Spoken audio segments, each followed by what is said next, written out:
Hey everybody, welcome to the 1947 Rise podcast, a podcast that helps India-born, US-trained Indians get integrated into the Indian technology ecosystem and inspires them to move back to India to build massive tech companies and or help enable the tech ecosystem. We do this by interviewing India-born, US-trained Indians who have moved back to India and built massive tech companies themselves and or helped enable the tech ecosystem.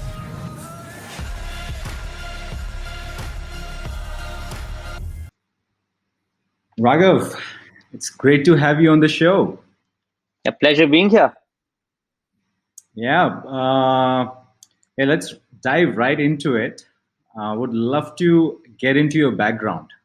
Walk us through your journey from growing up in India, moving to the US. I think you were in SF for some time, and then moving back to India.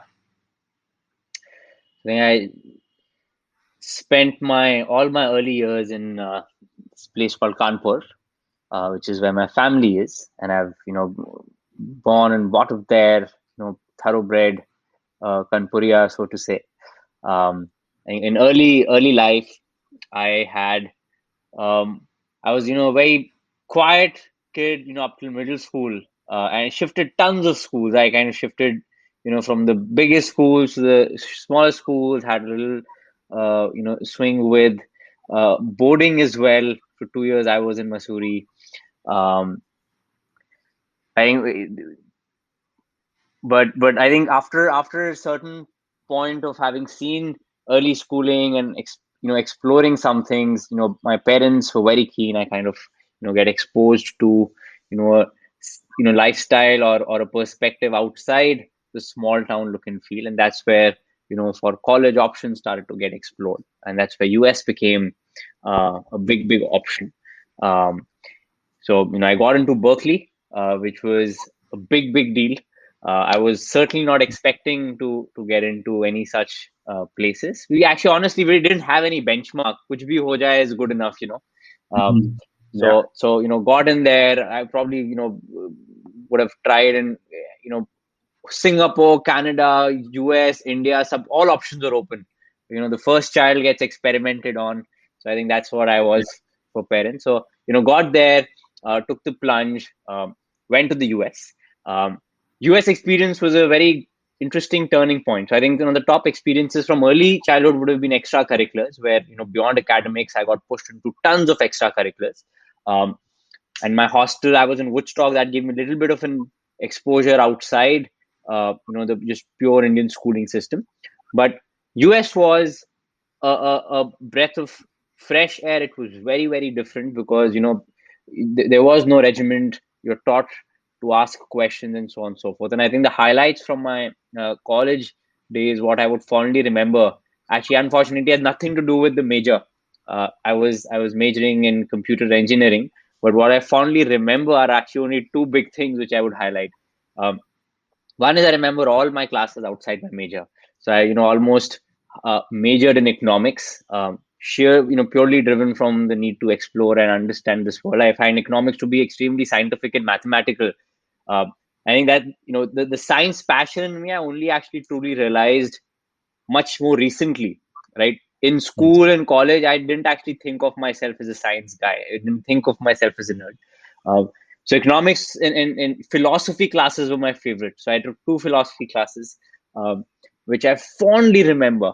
And I think I got quite into writing just purely because of those two classes. I went from not knowing how to write and structure, and I used to have my two, lady friends help me, pull in all nighters. But by the end of these two classes, I just started enjoying structured, logical writing quite a lot.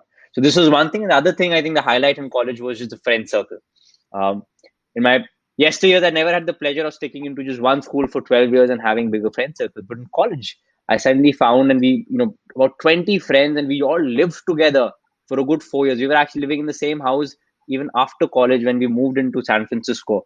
We just a group of 5, 6 people living together, and I think that was the highlight for me. We all from different countries, different backgrounds, different majors, and oh wow, that is what I think caused me to grow the most in trying all kinds of things.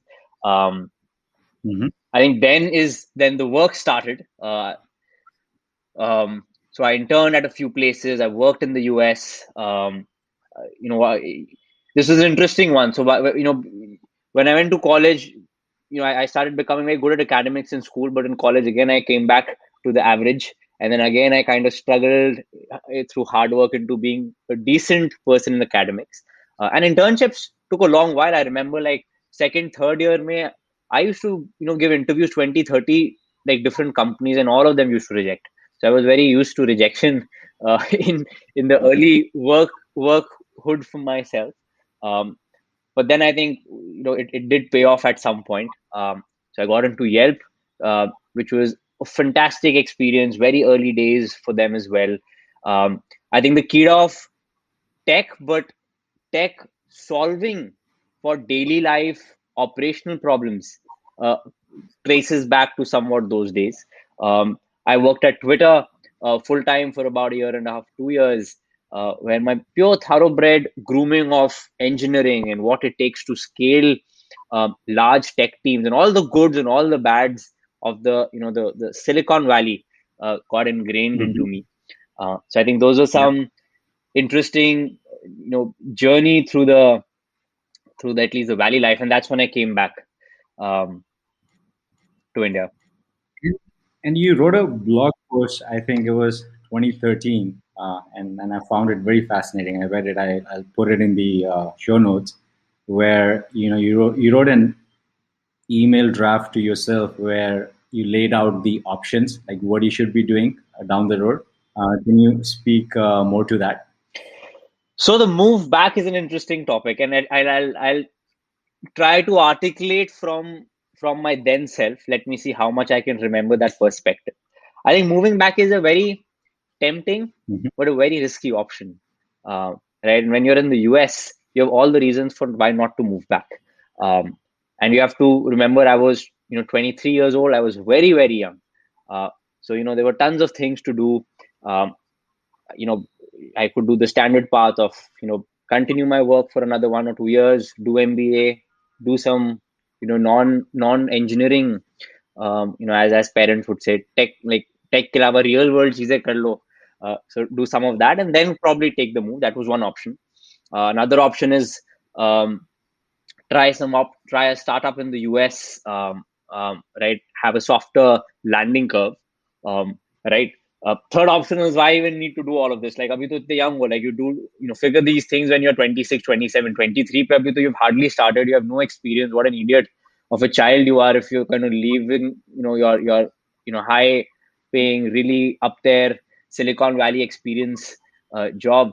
So, all reasons to kind of support. But what I did was I actually talked to a lot of people who were settled there. Um, and I could sense there is I wouldn't say a regret, but there was a stream of what if we would have moved. And what I realized was you can't actually move back after a certain time. You're going to be just so used to a certain way of doing things, certain comfort levels. It's just going to be super hard for you to uproot yourself. Uh, so for me, it became a very do or die problem statement. And obviously parents are the best brainstorming partners, so they were also the best sparring partners for me, giving me all the worldly wisdom. Um, so for me to actually make a move, I had to make sure they are on my side, or they understand what I'm saying, because that's a validation that okay, sensible decision. It's not me just doing things in my youth, in the euphoria of randomness. Uh, so I wrote this email down to them after a lot of fights with them, right? Because fights with parents, you can never win otherwise. So I wrote this nice email. And it took me a long while to actually draft out why I need to move, what I need to do, and pros and cons. And I actually talked about some of the reasons, right? And some of the top reasons, I remember asking myself the question, um, what does money mean for me? Am I working for money? Was a question I answered, and I realized, well, 2 years out of the college, this is the lowest I'm going to ever earn in my life, right? So how can money be a parameter? I need to optimize. If it is money, then I need to optimize for when I'm in my 40s and making it big there. So abhi to farak hi nahi padta, right? Uh, then I kind of argued, is staying in the US the safer option? Realized, well, why am I hedging for safety? I'm starting my career. I should be going front foot batting. Safety is for when I have something to lose. Kuch hai nahi though. What am I fighting for safety? And then it became an Bring it big. right? And then became an argument of what's the best to set me up for success later. And there too, I realized that what I feel passionate about is changing the world. Right, the basics of career and that rat race, unfortunately or fortunately, I was done with. Oh, like I had seen that, and it was not satisfying to me anymore. I wanted to change the world. I wanted to kind of solve local problems, even if I failed, even if it was a smaller scale, it didn't matter. And that world for me had an Indian context to it, right? So bahar बैठ के bahar सोच के hedging my bets is going to be a very slow path to success, right? Uh, Comfort Mhm. zone में live करके is the worst way to kind of actually make something big. So I built a whole case around why it's the perfect decision to shift back. It didn't mean if I had to start my own company, I could have, joined a startup then. Unfortunately, startup ecosystem was very young when I moved back, and I was also very young. But I would have loved to join a high-paced startup, and that thesis made me move back, Mhm. or at least convince everyone. And once I had my, support pillars on my side, there was no looking back. Right, the decision was made in an instant. After that, mail was it. कुछ नहीं उसके बाद करना था. And it took Yeah. 6 months to move back. It had to be a planned move. So, a lot of effort went into it. I already decided on what I want to do as a first project. That was a good advice from my dad. Don't just come back. You're going to get lost in the hassles of life. Um, I enjoyed my last 6 months. I told my manager like 6 months ago, met every single person I could have met. And I'm not a social person, but I thoroughly networked, understood. People really found my move very fascinating because at some level they were vicariously living, an option they might have traversed sometime, right? And they were just super excited and thrilled that I'm actually doing it for all the goods and bads. Um, so yeah, that's what went behind the decision to shift back. Yeah, no, it was definitely a very thoughtful, decision. And as you said, like something you learned in US was asking the right questions, and then that's a very powerful thing. And then you moved back to India. You founded a company. We can talk a little bit about that. And then how did the urban company come about? Yeah, I think coming back to India, there were three discrete experiences I had. The first one was the first quarter in India, and I think this was a fun introduction to the country. Those are the times of the anti-corruption movement, and the 2013 quarter three. And I decided, what, first quarter, let me just actually jump into this, an unofficial internship of sorts. So I kind of joined in, saw Indian politics really up close for 3 months, right? Like I was literally on my feet, running, campaigning, doing whatever it took at election time. Um, and I think that for me reminded, how Shah Rukh Khan and Swades movie made us all feel. For me, that was me living that that dream in some way. So I think that was a great introduction back. Um, it was meant to be a short term, experience. Though I did wonder, would I enjoy politics sometime in the future? I'm not cut out for it, but it certainly seemed like a great thing to do, right? That's really where policy making stuff happens. But that's when I started my first company called Buggi. Um, I was very excited with how marketplaces were creating a lot of disruption. Airbnb, Uber, both 2008 babies, right? Yelp, probably a little older, but uh, kind of a semi marketplace at that time. Uh, right now, like, wow, like your everyday things are running on tech. Tech is not the main thing you're selling, but tech is empowering. And that's what I like. For me, I didn't want to be a pure techie kind of solving very niche problems. I want to solve daily problems, something which my parents can appreciate, my friends can see, my grandparents can relate to. Daily problems, right? Um, that's what formed my first company on ride sharing, which is almost Uber for X kind of a model. It eventually became an auto rickshaw kind of a marketplace. Spent a good quarter and a half there. Um, all my, it is a crash course into MBA. It is a crash course into consulting. Um, Trying to scale up the team, the business. I realized there's something called unit economics became real. It was not just theory anymore. I realized there's something called as marketing. Things don't just, just because you made a product does not mean it will be successful. You have to actually market it. People don't realize you have no value. Mhm. It's only in your mind. Um, I realized that the problem comes first before the solution. When I came back, I made this intense tech product, and when I had to launch it, I was like, no one cares. So I had to discard the first product and literally go back to the basics and understand the problem, right? Like US में बैठ के project करने से कुछ नहीं हुआ. So I got some very good routing learnings from my first experience. It was a tough one though. Closed it off probably, Yeah. 5 months, 6 months into it. Actually, I'd never. It's very hard to decide also when you want to close things off because you want to persevere. Uh, that's when Urban Company happened. Abhiraj and Varun, my other two co-founders, they were also going through a very similar experience. Both consultants, IT Kanpur kids, um, had launched their first startup while I was doing my first thing, uh, and we had kind of met each other, and both sides were kind of hoping and betting कि वो दूसरा जना का तो अच्छा idea नहीं है, so they are going to probably join me, but it never kind of happened. Um, um, but it just so happened that after 6 months, both the ideas kind of didn't succeed for various reasons, and we said, you know what, let's just combine together. And that we started discussing ideas. One of them was Urban Company or Urban Clap back then. We got super passionate. For me, it was a similar theme, right? It was a similar theme on marketplaces. It was a similar theme on helping local businesses. Um, and and yeah, instead of drivers or instead of people doing ride sharing, we opened it up to saying any kind of a service could be has the same problem. So for me, it was a nice continuation. Very something which I've been passionate for probably like years, and that basically became the inception point for Urban Company. But this time we were very very mathematical about it.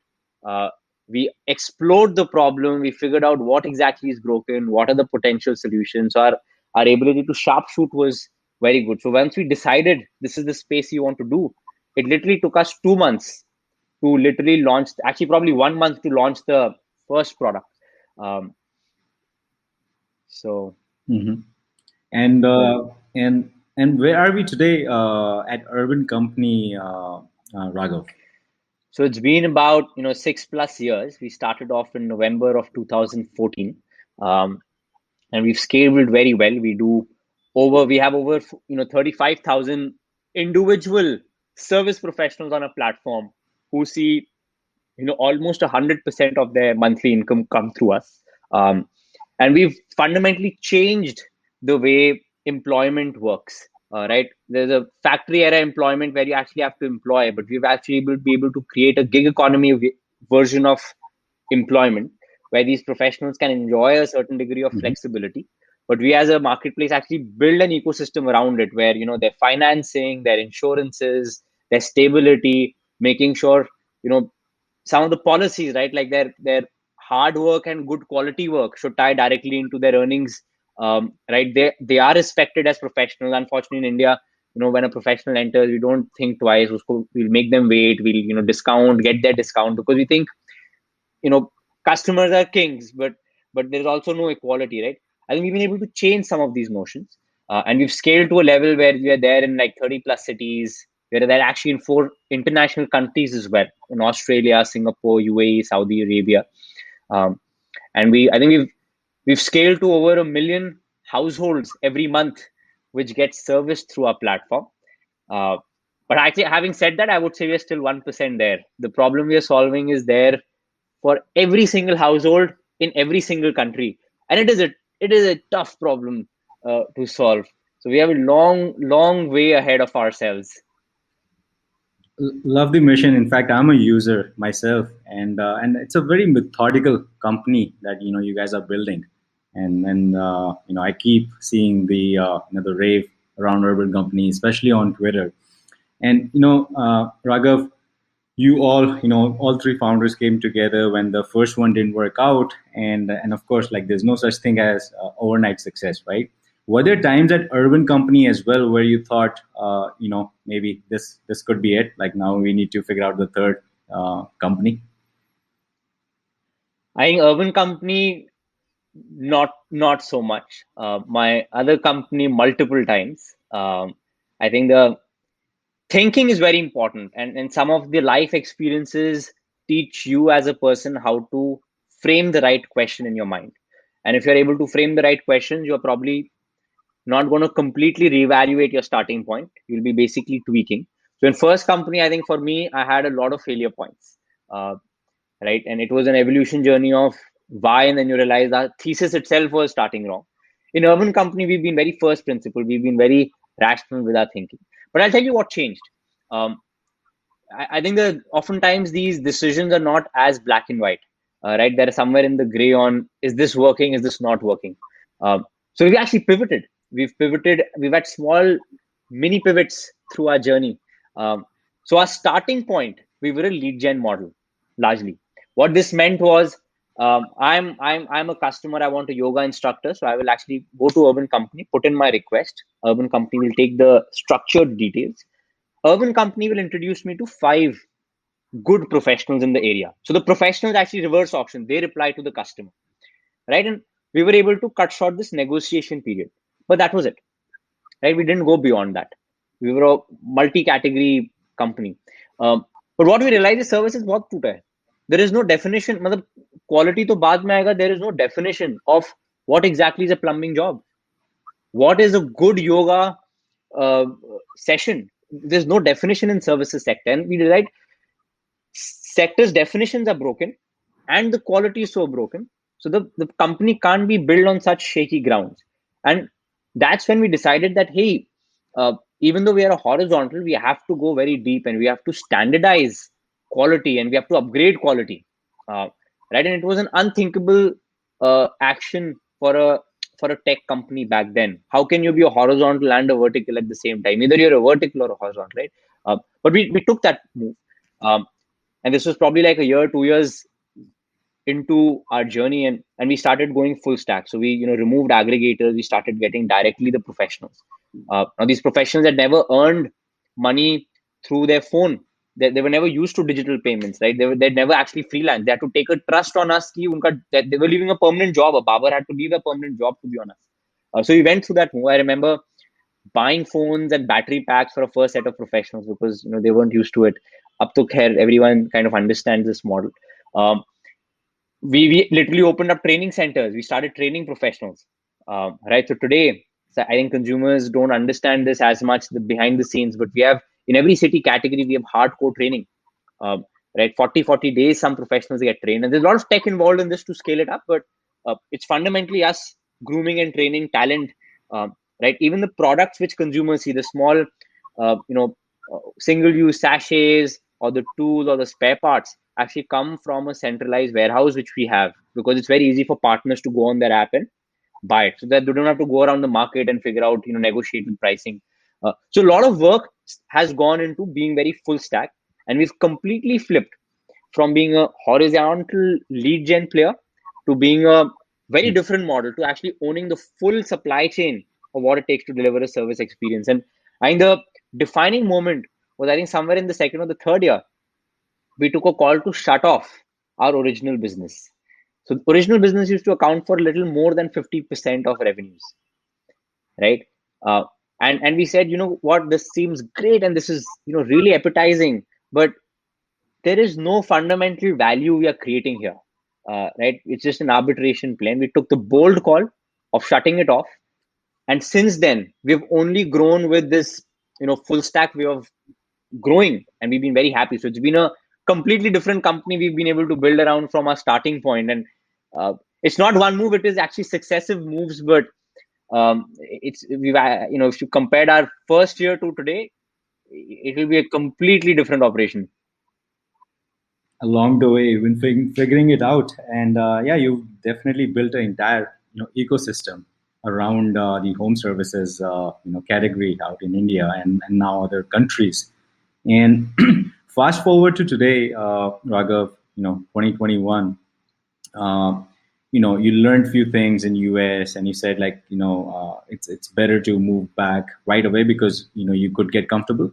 And in hindsight, what were the specific learnings that you think that you were able to learn from US? Could be at university, could be at Twitter, that ended up becoming very valuable, in your experience at your first company and now at Urban Company.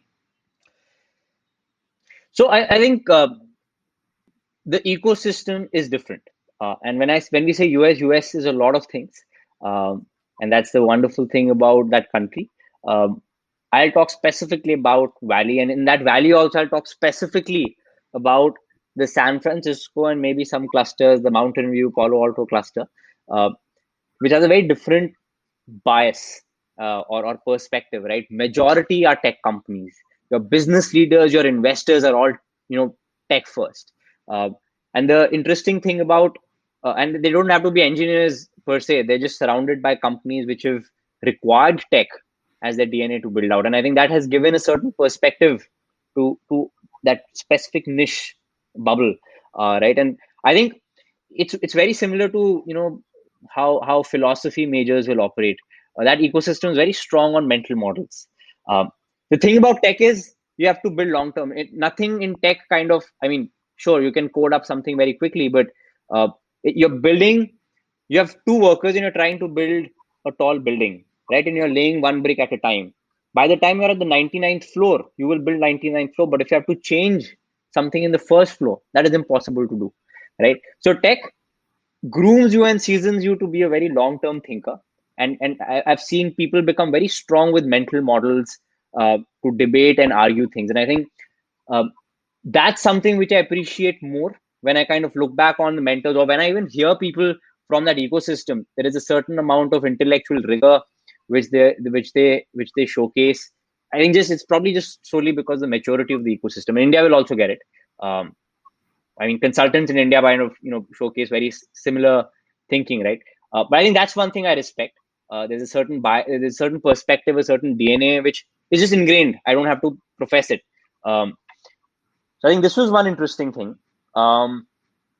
What else has been? I think it's a much more empathetic world. Uh, there's a much better balance there in top down versus bottom up way of thinking. Um, Not saying that other ecosystems are not able to do it, but I think they've they've seasoned their employment ecosystem or talent ecosystem to strike that balance of how do you create innovation at the same time, how do you bring sharp focus, which works there. I think some of those I probably had to, actually some of them had to leave. That ecosystem is so perky. When I moved back, I remember my ideology being, work life balance needs to be struck, and 8 hours other people should not work, and all of that stuff which I saw as a young engineer, and I had to leave those because I said, this is not actually valuable. I've drank my own Kool-Aid here. This is not what is important, right? People like mission is important. All of the side stuff is not important. I think the pros and cons which I kind of picked up, which I feel were great. I think the biggest asset though is learning how to question. It's not a US thing, but I think it becomes a little easier there. Uh, the general wisdom of of um, of the people you look up to has a lot of questioning, has a lot of first principles thinking, has a lot of asking the whys. And I think that was first hand there. Over here, we kind of take some of those big examples. I think it's very subtle stuff which I think stays back. I can't recall anything which is very hard, because I think the harder stuff, the actual obvious decisions, ecosystems are different. India is completely flipped when it comes to operations and stuff. Like companies are a lot more operationally savvy. I think anywhere in the world, if you had to figure out the most intense and awesome marketplaces or consumer tech companies, it will be coming from places here, because the problem of quality is here a lot more than other places, right? So you'll have a lot more innovation.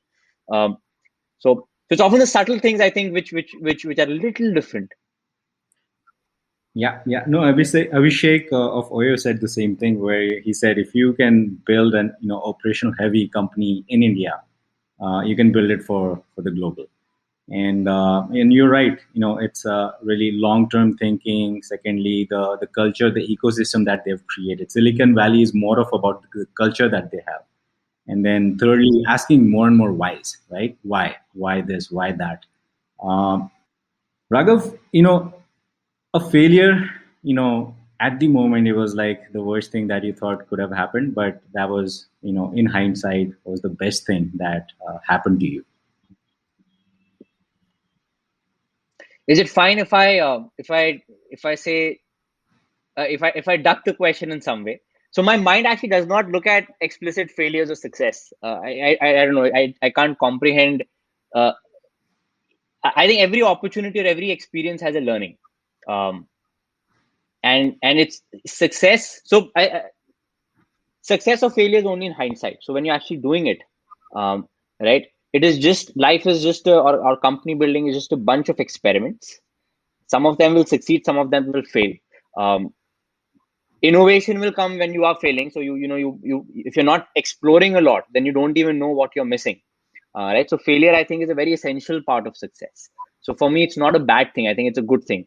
So I won't say failure of a project. I would say just an experiment you're launching. There's a probability of failure. Some of the As a company, we do experiments which have like probably 20-30% chance of success.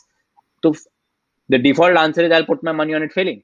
But if it succeeds, and there's good reason for it to succeed, um, right, then it has massive potential. And I think it's just a perspective thing, right? So I might believe something very strongly in something. I have assumptions. Those assumptions is what will make my idea fail. Um, but there's no way of figuring out was assumption true or any. So I think that's how I've looked at life. There have been some bold moves which have succeeded or failed, right? And um, I think the move back to India could have, been a tough experience. So I think I've been lucky. There's been a lot of learning there. My first company is a perfect example of what the world might call as a failed opportunity. I think I've just had tons of learnings. I think I still believe in this. If someone wants to, go to an MBA school to learn how to do business, and if they were that much passionate, 6 months of doing your own business from scratch is going to teach you a lot more about how to do business than 2 years of an MBA or like 5 years of consulting, um, right? Uh, and pros and cons on both sides, but I think some of those have been ingrained through some of these failures, even in company building. Um, I mean, you'll hear me talk a lot about some of the mental models I use a lot, but the reason of that is because there has been a struggle, right? So to build a team, it's a struggle, right? So you figure out ways on how do you empower and create a culture of innovation, um, right? That's coming because there's been hardship, there's been struggle. It's not been as good as what you thought, and that's when, as a leader, you get into अब इसको कैसे solve करना है. So as an example, I'll give you urban company. We revamped our culture values literally like this quarter, right now. Culture values was not needed when we were young because everyone was sitting together and chatting, and culture kya hai? I'm sitting with you, so culture hai. But with 1,300 people, uh, founders can't be there in every conversation, right? And we started to realize that there's so many new people and everyone kind of is mixing things, and there's so many ways of doing the same thing in the company, and it's just slowing decision making, creating a lot of verbal arguments which are not going anywhere. And we said, what we need is founders to be there in every decision. The way to make that happen, because we failed, right? Like we failed to create that successfully. So what it means is we'll have to let us write down the top 5 or 7 things on how we think, and we wrote it down, and that's what the culture value is, right? So it's a the failure the failure story makes you do something to solve that. So I think failure is great. Every day has tons of failures for me in that sense. I loved it. And what's a success to you, Raghav? Ooh, this is the golden question. I will give a disclaimer. I think that the notion of success changes a lot for me. It's changed when I was 5 years earlier. It changed today. I'm sure it'll change after 10 years. Um, I've come to a notion that success is a certain satisfaction I enjoy when I solve problems. So there is a personal angle to it. I need to see myself a part of having solved something meaningful. And it's that sense of satisfaction which gives a temporary notion of success. And if I'm able to create that as a lifestyle, then I'll be happy. What does this mean? It means that maybe today I'm super passionate about work and career and creating that large impact. And maybe this stays on forever, right? I'll be super happy.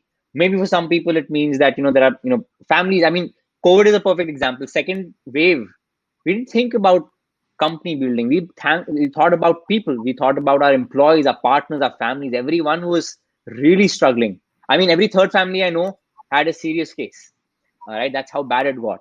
Um, the sense of achievement came in just helping people, and when you saw a problem solved, or when you kind of completed a project and you were a part of it, that's what gave a sense of success. It could even come through hobbies. I know we were talking about it. You're a tennis geek. I'm a tennis novice here, and there are some days where my biggest achievement is ki, I've been able to hit a certain forehand in a certain way, and that's success.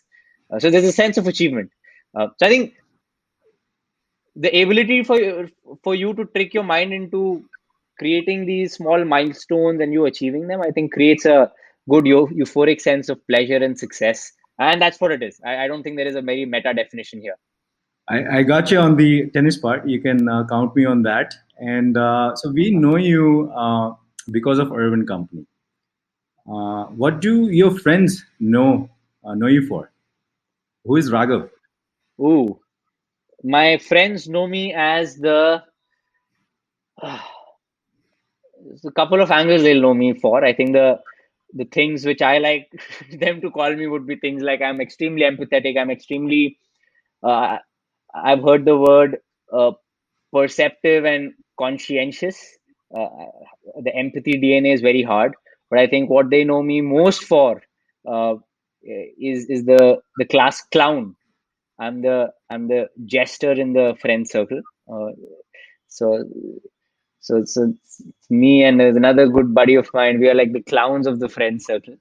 I can't show that too much at work because you gotta put on a certain different persona sometimes. But I think even at work, people will think of me as somewhat clownish, At work, you gotta put the poker face, but the at boss some point, face. it's gonna come out. Raghav, this was so much fun, man. Thanks a lot for doing it. My pleasure. It's been great chatting with you.